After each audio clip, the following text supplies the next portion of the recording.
शुरू करते हैं अल्लाह के बाबरकत नाम से जो बड़ा मेहरबान और नहायत रहम वाला है। तमाम तारीफ़ें मेरे अल्लाह रब्बुल इज़्ज़त के लिए हैं। अस्सलाम वालेकुम लिसनर्स, मैं हूँ आप लोगों की होस्ट नौशीन और मैं अपने चैनल खौफनाक कहानियों में अपने सभी सुनने वालों को खुशामदीद कहती हूँ।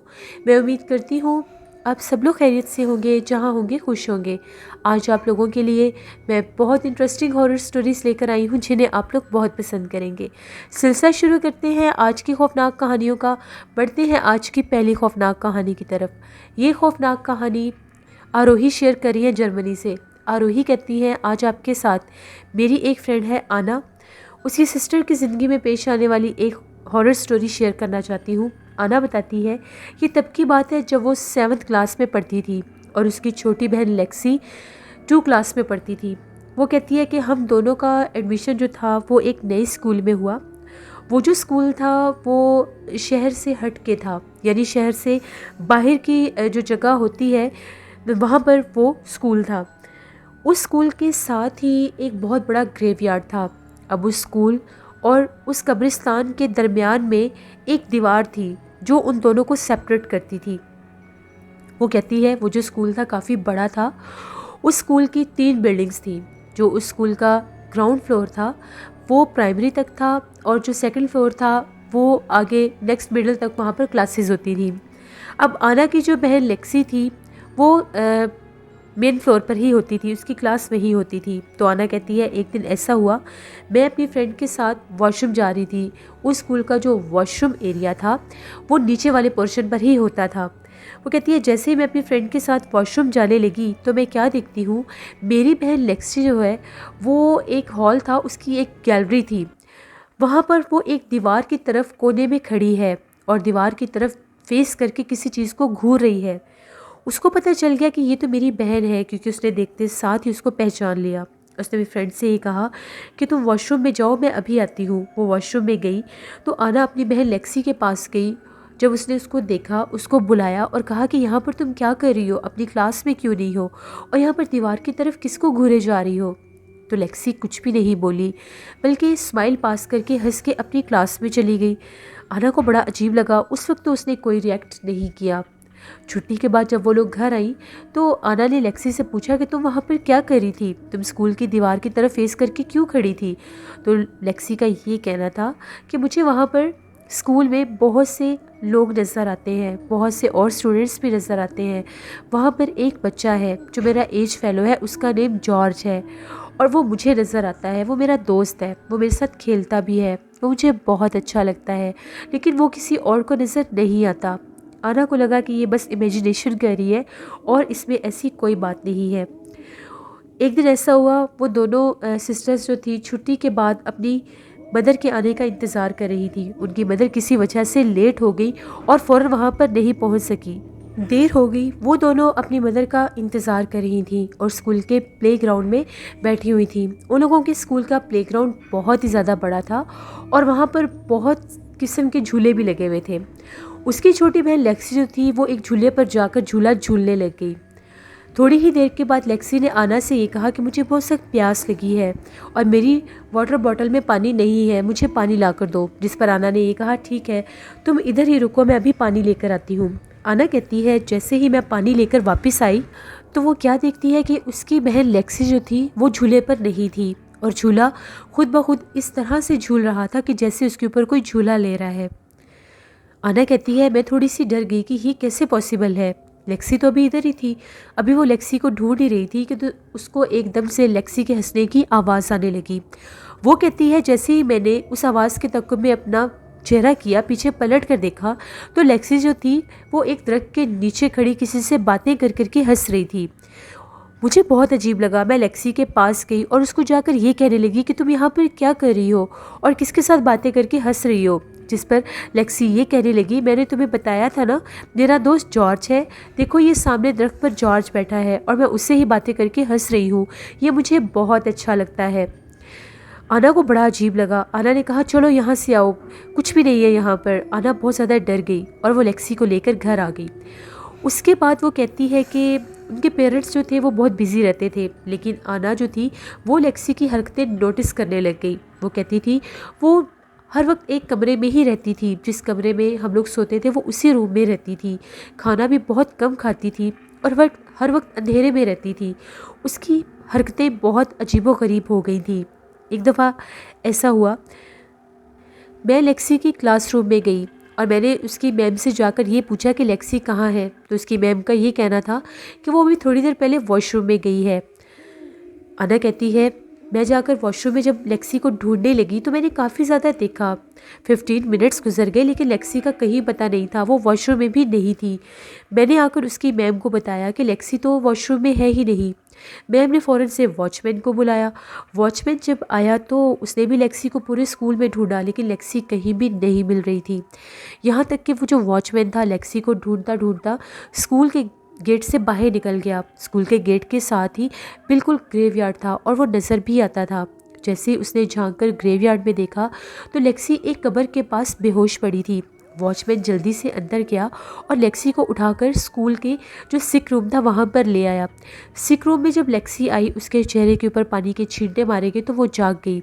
हम लोगों ने उससे पूछा, मैम ने भी पूछा, वॉचमैन भी था कि तुम ग्रेवयार्ड में कैसे गई। तो लेक्सी का ये कहना था कि हम लोग जब खेल रहे थे तो खेलने के बाद मेरा फ्रेंड जॉर्ज आया और मैं जॉर्ज के साथ दीवार को फलांग कर उधर चली गई ग्रेवयार्ड में। वहाँ पर मुझे नींद आ गई और मैं वहीं पर सो गई। सब लोग बहुत हैरान हो गए कि ये जॉर्ज कौन है। जिस पर लेक्सी का ये कहना था कि मुझे यहाँ पर बहुत से बच्चे नज़र आते हैं जो किसी और को दिखाई नहीं देते, लेकिन उनमें से जॉर्ज मेरा दोस्त है जो मेरे अलावा किसी से भी बात नहीं करता। अब ये बात बहुत ज़्यादा अजीब थी। ये बात घर जाकर आना ने अपने पेरेंट्स को भी बताई। उसके पेरेंट्स बहुत ज़्यादा परेशान हो गए क्योंकि उनकी मैम ने भी पेरेंट्स को बुलाया था और कहा था कि आपकी बच्ची आज ग्रेवयार्ड में थी, जबकि स्कूल का सिर्फ एक ही गेट है। और वॉचमैन का ये कहना था कि मैंने इस बच्ची को गेट से बाहर निकलते देखा ही नहीं है। मेरे पेरेंट्स बहुत ज़्यादा परेशान हो गए और हम लोग लेक्सी को लेकर एक प्रीस्ट के पास चर्च में गए। प्रीस्ट ने जब जैसे ही लेक्सी को देखा उन्होंने कुछ स्टडी की और उसके बाद उनका ये कहना था कि आपकी बच्ची के साथ कोई स्पिरिट है, कोई स्पिरिट इसके पास रहती है, वो इसके साथ कनेक्ट है और इसकी वो बहुत ज़्यादा केयर भी करती है। बेहतर यही है कि अभी आप स्पिरिट को इस बच्ची से दूर मत करें। मैं इसके हाथ के ऊपर एक ब्रेसलेट पहना देती हूँ, आप लोग लेक्सी को 1 हफ्ते के बाद मेरे पास लेकर आएँ। वो ब्रेसलेट पहनकर लेक्सी घर आ गई हम लोगों के साथ। उसके बाद वो बिल्कुल नॉर्मल हो गई। तकरीबन 3 दिन गुजर गए, ना तो वो रूम में जाती थी और ना ही अकेले में किसी से हंस हंस के बातें करती थी। 3 दिन के बाद एक दिन लेक्सी नहा रही थी तो थोड़ी ही देर के बाद वॉशरूम में से उसके चीखने की आवाज़ें आने लग गई। हम लोगों ने जब उसके चीखने चिल्लाने की आवाज़ें सुनी हम लोग सब उसके पीछे भागे। जब हम लोगों ने वॉशरूम का दरवाज़ा खोलने की कोशिश की तो वॉशरूम का दरवाज़ा खुल ही नहीं रहा था। ऐसे लग रहा था कि वॉशरूम का दरवाज़ा जैसे जैम हो गया है क्योंकि वो लॉक नहीं था। जैसे कैसे करके 5 मिनट के बाद वॉशरूम का दरवाज़ा खुला तो हम लोगों ने अंदर देखा तो लेक्सी जो थी वो बाथटब में बेहोश पड़ी थी और उसका वाटर ओवरफ्लो हो गया था। हम लोगों ने जल्दी से उसको बाहर निकाला, उसको टॉवल में जैसे ही लपेटा बाहर लेकर आए तो वो स्टिल बेहोश थी। डॉक्टर को बुलाया, डॉक्टर ने आके चेक किया तो डॉक्टर का ये कहना था कि ये किसी चीज़ को देखकर डर गई है या ये डीप शॉक में है। डॉक्टर ने उसको इंजेक्शन भी दिए लेकिन इसके बावजूद उसे होश नहीं आया। यहाँ तक कि डेली डॉक्टर आता था। 3 दिन के बाद लेक्सी को होश आया। जैसे ही उसको होश आया तो हम लोग उसको फ़ौरन से लेकर दोबारा से उसी प्रीस्ट के पास गए। वो एक लेडी थी, उनको हम लोगों ने जाकर ये बात बताई। उनका ये कहना था कि इस बच्ची को थोड़ी देर के लिए मेरे साथ अकेला छोड़ दें और आप लोग बाहर जाएं। लेक्सी ने उन प्रीस्ट को ये बताया कि जब मैं वॉशरूम में थी तो मेरा दोस्त जॉर्ज जो था वो एकदम से एक दीवार में से बाहर आया और वो बहुत गुस्से से घुरा रहा था। वो बहुत गुस्से से चिल्ला रहा था और ये कह रहा था कि तुमने अपने बाजू के ऊपर ये जो ब्रेसलेट पहना है इसको उतार दो। इस ब्रेसलेट के होते मैं तुम्हारे करीब नहीं आ सकता और ना ही हम लोग खेल सकते हैं। मुझे जॉर्ज बहुत अच्छा लगता था, वो मेरा दोस्त था। मैंने उसके कहने पर ब्रेसलेट उतार दिया। जैसे ही मैंने ब्रेसलेट उतार कर फेंका, जॉर्ज जो था उसका चेहरा बदलने लग गया, उसकी पूरी बॉडी बदल गई और वो बहुत ही ज़्यादा डरावने चेहरे वाला एक डीमन बन गया। उसके बाद लेक्सी कहती है मैं बहुत खौफजदा हुई और मैं बेहोश हो गई। वो जो प्रीस्ट थी उन्होंने फिर हम लोगों को बुलाया और उन्होंने ये कहा कि आपकी ये जो बेटी है ये गॉड गिफ्टेड है, आप रोज़ इसको मेरे पास भेजा करें। बहुत से लोग ऐसे होते हैं जिनमें एक सिक्स सेंस होती है, उनकी एक विजन आई होती है जिसको थर्ड आई भी बोला जाता है, लेकिन वो बहुत कम लोगों में होती है। ऐसे लोगों की इंट्यूशन बहुत स्ट्रॉन्ग होती है। ऐसे लोगों को स्पिरिट्स और पैरानॉर्मल एक्टिविटी जो एंटिटीज़ होती है वो साफ दिखाई देती है।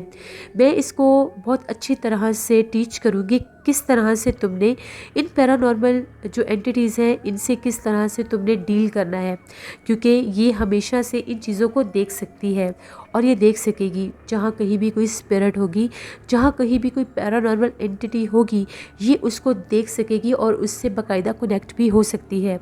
उसके बाद मेरी बहन लेक्सी जो थी वो डेली उन प्रीस्ट लेडी के पास जाया करती थी। वो उसको बहुत सी चीज़ें पढ़ाती थी। उसके बाद उसको हर जगह पर जिस जगह भी स्पिरिट होती थी या कोई जिन्नात वगैरह होते थे वो उसको नज़र आते थे। उसकी ज़िंदगी में बहुत से पैरानॉर्मल इंसिडेंट भी हुए, लेकिन उसको पता था कि उन चीज़ों को किस तरह से डील करना है। ये एक स्टोरी थी मेरी फ्रेंड आना की बहन की जो मैंने आपके साथ शेयर की। बहुत शुक्रिया आरोही आपका। बढ़ते हैं एक और खौफनाक कहानी की तरफ। ये खौफनाक कहानी बिलाल शेयर कर रहे हैं। बिलाल कहते हैं मैं फैसलाबाद का रहने वाला हूँ और आज आपके साथ अपनी ज़िंदगी में पेश आने वाली एक कहानी शेयर करना चाहता हूँ। एक दफ़ा की बात है, मेरे जो मामू थे उनकी टेलर शॉप थी। तो मैं अपने एग्ज़ाम से फ्री था, मेरे पास कोई जॉब नहीं थी। तो मेरे मामू ने मुझे ये कहा कि तुम मेरे पास मेरी टेलर शॉप पर आ जाया करो, मैं तुम्हें स्टिचिंग करना सिखा दूँगा, ये हुनर जो है तुम्हारे काम आ जाएगा। मैं फ्री था, मैं मामू के साथ जाकर उनकी शॉप पर बैठना शुरू हो गया। मेरे मामू की जो शॉप थी वो मार्केट के बेसमेंट में थी, यानी उस मार्केट के ऊपर एक बहुत बड़ा प्लाज़ा था जहाँ पर सिर्फ़ और सिर्फ कपड़ों की ही दुकानें थी और उसकी बेसमेंट के 4 हिस्से थे, यानी 4 जगह पर उसके बेसमेंट से सीढ़ियाँ नीचे जाती थी। वहाँ से बिल्कुल जो लास्ट वाली जो स्टेयर्स नीचे जाती थी वो जो फ्लोर था वहाँ पर मेरे मामू की चौथे नंबर की दुकान थी जो बिल्कुल एंड पर होती थी। वहाँ पर मैं अपने मामू के पास जाकर कपड़े सीखना शुरू हो गया। तकरीबन एक ही माह के अंदर मुझे काफ़ी ज़्यादा समझ आ गई। उसके कुछ दिन के बाद ही ईद का सीज़न स्टार्ट होना था। तो उससे पहले रमज़ान शरीफ था और फिर छोटी ईद थी। उन दिनों में बहुत ज़्यादा रश होता था, अभी रमज़ानुल मुबारक शुरू नहीं हुआ था। तो काफ़ी ज़्यादा मेरे मामू के पास लड़के भी काम करते थे। उनमें से 2 लड़के थे वो भाई थे। उनकी बहन की शादी थी, वो छुट्टी लेकर चले गए और एक कारीगर जो था वो गांव का था। उसका ये कहना था कि मुझे रमज़ान शरीफ से पहले एक दफ़ा घर जाना है, 2 दिन रहकर फिर आ जाऊँगा। वो भी चला गया। अब मामू के साथ उनकी दुकान पर सिर्फ मैं ही अकेला होता था। मैं काफ़ी ज़्यादा मामू के साथ हेल्प भी करवाया करता था, यहाँ तक कि हम लोगों के पास कपड़ों का रश बहुत ज़्यादा था। तो मामू ने ये कहा कि आज रात हम लोग अपनी दुकान पर ही सोएंगे। मैंने मामू से ये कहा कि ठीक है। मैंने घर में फ़ोन करके बता दिया कि आज रात में मामू के साथ दुकान पर ही रुकूंगा। यहाँ तक कि पूरी मार्केट खाली हो गई, यानी हम लोगों का जो बेसमेंट था वहाँ पर हम लोगों के सामने भी एक टेलर शॉप थी। इसके अलावा वहाँ पर 2 ऐसी शॉप्स थी जिन पर लोगों ने अपने गोदाम बनाए हुए थे, यानी उस बेसमेंट में 2 ही दुकानें थी जिन पर काम होता था। जो सामने वाली दुकान का टेलर मास्टर था वो तो छुट्टी करके चला गया, उसके कारीगर भी चले गए। मैं और मामू उस बेसमेंट में बिल्कुल अकेले थे। काफ़ी देर रात तक हम लोग काम करते रहे। जब 2 बजे का टाइम हुआ तो मैं बहुत थक गया था। मैंने मामू से ये कहा कि मुझे बहुत सख्त नींद आ रही है। मामू ने कहा ठीक है अब हम लोग सोते हैं। हम लोगों ने दुकान की लाइट्स ऑफ कर दी और पंखा चला दिया। जैसे ही हम लोग सोए मुझे वहाँ पर नींद नहीं आ रही थी। नई जगह थी और मुझे नई जगह पर नींद नहीं आती। तो मैं भी लेटा ही हुआ था, एकदम से मुझे ऐसा महसूस हुआ जैसे मेरे कानों में पायल की आवाज़ आ रही है। बिल्कुल क्लियर छन छन की आवाज़ थी, जबकि मार्केट और बाज़ार बिल्कुल खाली हो चुके थे। हम लोग जब 12 बजे खाना खाने गए थे तब भी काफ़ी ज़्यादा शॉप्स बंद हो चुकी थी। सिर्फ 1-2 दुकानें थी जहाँ से लोग जा रहे थे। मार्केट बिल्कुल खाली थी और उस तरफ कोई आबादी भी नहीं थी। मुझे ऐसा लगा कि जैसे वो आवाज़ बहुत ही करीब होती जा रही है। तभी मैं क्या देखता हूँ, जैसे हम लोगों के बेसमेंट में वो आवाज़ आने लग गई। मैं तो बाहर ही देख रहा था। अब वो जो मेरे मामू की दुकान थी उसके बाहर की तरफ सारा ग्लास लगा हुआ था, यानी वहाँ से बाहर देखा जा सकता था। बिल्कुल वहाँ पर घुप अंधेरा था। सिर्फ बाहर बेसमेंट के ऊपर एक लाइट जल रही थी जिसकी कुछ रोशनी अंदर आ रही थी। तभी मैं क्या देखता हूँ, सुर्ख लिबास में एक औरत थी जो दुल्हन की तरह सजी हुई थी, और वो चलती चलती बिल्कुल आकर हम लोगों की दुकान के बाहर खड़ी हो गई। मैंने खुद अपनी आंखों से उसको देखा। पहले तो मुझे समझ ही नहीं आ रही थी कि ये कौन है और क्या है, मैं देख क्या रहा हूँ। मुझे अपनी आंखों पर यकीन ही नहीं हो रहा था। यहाँ तक कि मैंने पलट कर मामू की तरफ देखा तो मामू गहरी नींद में थे। अब जैसे मैंने दूसरी तरफ फिर पलट कर देखा तो वो वहाँ पर कुछ भी नहीं था, वो गायब हो गई। मैं फ़ौरन से उठा, मैं थोड़ा सा आगे होकर ग्लास से ही झांक कर बाहर देखने लगा तो मुझे ऐसा लगा कि जैसे बिल्कुल बाहर दुकान पर कोई खड़ा हुआ है। मैं बहुत ज़्यादा डर गया। मैं फ़ौरन से लेट गया और मैंने अपने चेहरे के ऊपर हाथ रख लिए। तभी एकदम से मेरे कानों में हंसी की आवाज़ आने लग गई। वो आवाज़ भी उस औरत के ही हंसने की थी। जब मैंने अपने मोबाइल से टाइम देखा तो रात के 2:45 बजे का टाइम था। तभी वो चलती चलती बिल्कुल आकर जो सामने वाला टेलर था उसकी दुकान के बाहर आकर बैठ गई। वो दुल्हन के रूप में थी, मैंने खुद उसको देखा। मैंने आराम से अपने मामू को जगाना शुरू कर दिया। मेरे मामू बहुत गहरी नींद में थे। जैसे मैंने पलटकर दोबारा उस औरत की तरफ देखा, उसने अपने चेहरे के ऊपर से दुपट्टा हटाया हुआ था।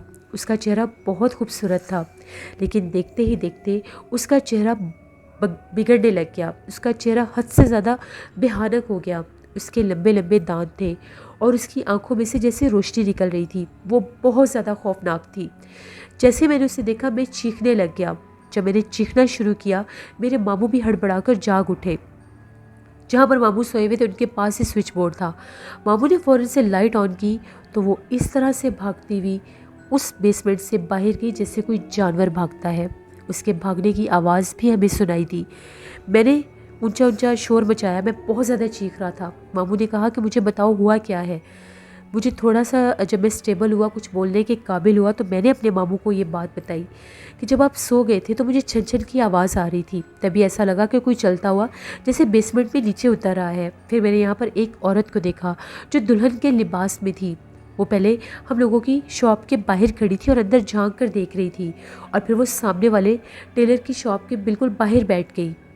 पहले उसका चेहरा बहुत खूबसूरत था, फिर उसका चेहरा बिगड़ गया और वो एक बहुत भयानक रूप में इस तरह से भागकर यहाँ से गई है जैसे कोई चुड़ैल होती है या कोई जानवर होता है। मामू को बिल्कुल भी यकीन नहीं आया। मामू ने ये कहा, ऐसा कैसे मुमकिन है? मैं यहाँ से 5 साल से काम कर रहा हूँ, यहाँ पर आज तक ऐसा कुछ भी नहीं हुआ। मैं अक्सर यहाँ पर रात रुक जाता हूँ, मेरे साथ लड़के भी होते हैं, लेकिन कभी कोई भी नहीं डरा। फिर तुम कैसे डर गए हो? तुम्हें कोई वहम हुआ होगा, हो सकता है कोई जानवर हो, कोई बिल्ली कुत्ता होगा, तो बेसमेंट में उतर आते हैं अक्सर रात के टाइम। मैंने उन्हें कहा कि नहीं, वो औरत थी। तभी जैसे ही मेरे मामू ने अपनी दुकान का दरवाज़ा खोला, जैसे ही उन्होंने झांक कर देखा तो मामू भी बहुत ज़्यादा डर गए। मामू की भी एक ज़ोरदार चीख निकली। जैसे ही मामू ने दरवाज़ा बंद किया, मामू ने लाइट ऑफ़ की और मामू ने ये कहा कि आयतल कुर्सी पढ़ो। मैंने भी आयतल कुर्सी पढ़ना शुरू कर दी और मेरे मामू ने भी आयतल कुर्सी पढ़ना शुरू कर दी। थोड़ी ही देर के बाद वहाँ पर ऐसी आवाज़ें आ रही थी जैसे कोई जानवर रोते हैं, और वो एक नहीं बहुत ज़्यादा तादाद में है। यहाँ तक कि बाहर मार्केट में भी कुत्ते भौंक रहे थे। बहुत भयानक मंजर था। थोड़ी ही देर के बाद फजर की आज़ान हुई। जैसे ही फजर की आज़ान हुई वो शोर शराबा बंद हो गया। मैंने मामू से ये पूछा, अब आपने क्यों कहा था कि आयतल कुर्सी पढ़ो? आपने बाहर ऐसा क्या देखा था? मामू का ये कहना है कि जैसे ही मैंने अपनी शॉप का दरवाज़ा खोला तो मैं देखना चाहता था कि आखिर तुमने किस चीज़ को देखा है। जब मैंने बाहर झांक कर देखा तो बेसमेंट की सीढ़ियों में एक औरत खड़ी थी, लेकिन उसका कद जो था वो ऊपर छत के साथ लग रहा था और उसकी आंखों में से आग निकल रही थी। मैंने इतनी भयानक मखलूक कभी भी नहीं देखी। उसका कद 8 से 9 फुट था। बेसमेंट की जो छत थी वो काफ़ी ज़्यादा ऊंची थी, बहुत ऊंची छत थी उसकी। मामू कहते हैं उसका सर जो था वो छत के साथ लग रहा था। फिर हम लोग वहाँ से बाहर निकले, मस्जिद में गए, हम लोगों ने नमाज अदा की। मुझे बहुत सा बुखार था। मौलवी साहब से दम करवाया। मौलवी साहब को ये बात बताई। मौलवी साहब उस मार्केट के बारे में जानते थे। मौलवी साहब का ये कहना है कि ये मार्केट बनने से पहले इस जगह के ऊपर एक चर्च होता था। उस चर्च को गिराकर यहाँ पर मार्केट बनाई गई थी, क्योंकि उस चर्च की बैक साइड पर एक बहुत बड़ा खाली प्लॉट था। उस प्लॉट को भी मिसमार करके ख़त्म करके, यानी वो तो पहले ही एक प्लॉट था, उसकी 4 दीवारी को गिराकर उस जो वहाँ पर चर्च था उस चर्च को भी गिरा दिया गया था और ये कहा गया था कि यहाँ पर बहुत ज़्यादा जिन्नात का बसेरा है। उसके बाद यहाँ पर ये मार्केट बन गई। तब से अक्सर लोगों को यहाँ पर भटकती हुई कुछ इस तरह की औरतें नज़र आती हैं जो देर रात के अपना आप ज़ाहिर करती हैं। अक्सर मार्केट में लोगों के साथ ये हादसात हो चुके हैं। बहुत से लोगों की दुकानों में अपने आप आग लग जाती है। यहाँ तक कि आपके प्लाजे का जो 3rd फ्लोर है वहाँ पर अक्सर शॉप्स ऐसी हैं जो बंद पड़ी हैं। वहाँ पर कोई काम कर ही नहीं सकता, क्योंकि वहाँ पर जब भी कोई बिज़नेस करने की कोशिश करता है उनके साथ बहुत से हादसात होते हैं। और उनका ये कहना है कि रात के टाइम हम लोग अपनी दुकान को जब बंद करके जाते हैं और सुबह जब आकर खोलते हैं तो हर चीज़ बिखरी हुई होती है और बहुत सी चीज़ों का नुकसान हो जाता है। वहाँ पर भी अक्सर लोगों ने भयानक चेहरे वाली औरतों को देखा है। ये पूरी बिल्डिंग, ये पूरा प्लाज़ा जो है ये बहुत ज़्यादा आसेबज़दा है। उस चर्च को भी इसीलिए ख़त्म किया गया था कि वहाँ पर भी बहुत ज़्यादा जिन्नात का बसेरा हो चुका था, क्योंकि वो चर्च बहुत ज़्यादा कदीम और पुराना था। कहा यह जाता था कि वो तक़सीम पाकिस्तान से भी पहले का था। इस वजह से वहाँ पर बहुत ज़्यादा जिन्नात का असर हो गया था। फिर हम लोगों ने मैंने मामू से साफ़ कह दिया कि मुझे घर जाना है, मुझे यहाँ पर नहीं आना। फिर मैं मामू के पास अक्सर जाता तो था, लेकिन शाम होने से पहले वापस आ जाता था। फिर मामू कहते हैं कि मैं भी डर के मारे कभी वहाँ पर रात नहीं रुका। ये मेरी ज़िंदगी की एक कहानी थी जो मैंने आपके साथ शेयर की। बहुत शुक्रिया बिलाल आपका। लिसनर्स, ये थी आज की खौफनाक कहानी है। अपना फीडबैक मुझे ज़रूर दें, आप लोगों को कैसी लगी। आप लोग भी अपनी खौफनाक कहानियाँ शेयर कर सकते हैं डिस्क्रिप्शन बॉक्स में दिए गए ईमेल आईडी nosheed57@gmail.com पर। इसके अलावा आप लोग मुझे कमेंट बॉक्स में भी स्टोरी शेयर कर सकते हैं। हॉरर उर्दू सेंटर पर नॉवल मैं इंशाल्लाह पोस्ट करूँगी, उसको भी विज़िट करिएगा। और जो लोग लेंथी स्टोरी सुनना पसंद करते हैं, हॉरर उर्दू सेंटर पर मैंने बहुत से नॉवेल्स ऑन एयर किए हैं, आप उनको भी विज़िट कर सकते हैं। लिसनर्स, मेरा जो चैनल था स्केरी पम्पकिन शॉर्ट्स, उसको मैंने चेंज करके उसको मैंने विलेज टून स्टोरीज़ बनाया है। वो एनिमेटेड स्टोरीज़ हैं, जैसे आप लोग कार्टून्स देखते हैं, वो मॉरल स्टोरीज़ हैं। अगर आप लोग चाहें तो मेरे उस चैनल को भी विज़िट कर सकते हैं। विलेज टून स्टोरीज़ मेरे चैनल का नेम है, एनिमेटेड स्टोरीज़ हैं। आई होप आप लोगों को पसंद आएगी। नीला वॉइस ऑफिशियल मेरी सिस्टर का चैनल है, उनको भी जाकर सब्सक्राइब करें और सपोर्ट करें। इंशाल्लाह कल आप लोगों के साथ फिर मुलाकात होगी किसी नई खौफनाक कहानी में। अपना बहुत सा ख्याल रखिएगा। अपनी ढेरों दुआओं में मुझे, मेरी फैमिली को ज़रूर याद रखिएगा। Thank you for watching. Stay blessed. अल्लाह निगहबान।